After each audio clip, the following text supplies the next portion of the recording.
Well, welcome into our conservatory here at the Mid-Norfolk farmhouse. And we're going to show you a little repurposing adventure that we're going to try with this piece of Wan china. This is Wood & Sons mid-century china. Now, those of you that watch my China channel will know that we have the Vintage and Antiques website where we buy and sell antique china.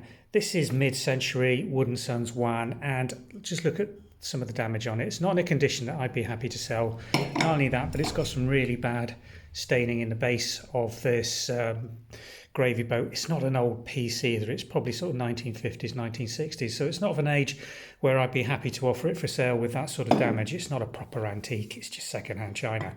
Same with this little side plate. Again, big old chip out of the base, and that's not something I'd want to offer for sale through the website. But what I am going to do is try and repurpose it with some Hyacinth bulbs. And looking at these, you'll see how they are grown commercially in the nurseries for sale just on the top of the compost. What I'm going to do with this gravy boat, I'm not going to drill a hole in the base, although we will run a video demonstrating how you can go about repurposing some really damaged old tureens and things. I'm just going to put some gravel into the base of this, just ordinary pea gravel, just to try and prevent it from getting sour, the soil in it.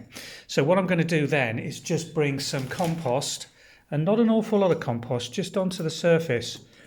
And then I've bought these lovely Hyacinth bulbs.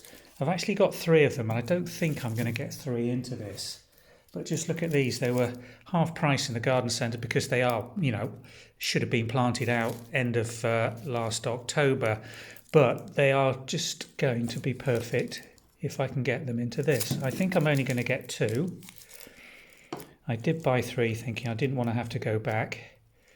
But just look, I think if we just leave those in there now, give them a little bit of water on the top, tidy it up. I might put just a touch of compost around them just to hold them in position for a while. Just firm those ever so gently. Now what you've got to do is not expect these to come into growth particularly quickly, but keep them somewhere quite nice and cool to allow them to get some root out, because as you can see, these ones have got quite a bit of root supporting them, and they're well rooted right onto the base of the pots.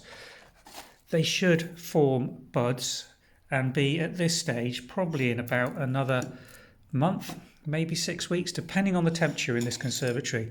Just let me tidy that up. And then I think that will make a really nice little focus display of the Wan china repurposed for displaying these hyacinths in full flower. And hopefully they'll have got enough root down into the gravel, because it's a slightly bulbous base. Even if the stems of the hyacinths come up 6-8 inches, they should not be top heavy, because it's quite a heavy jug with all that in it.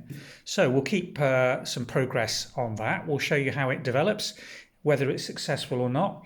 Wouldn't keep them in here obviously because we haven't got any drainage in them, so when they finish flowering these will be planted out, as we do with all these other spring bulbs that we enjoy around the house at various stages during January, February and March here in the UK. So there's my Wan china hyacinth display, started today. We'll come back and show you in a few weeks' time to see just how successful or otherwise that's been. Thanks for watching.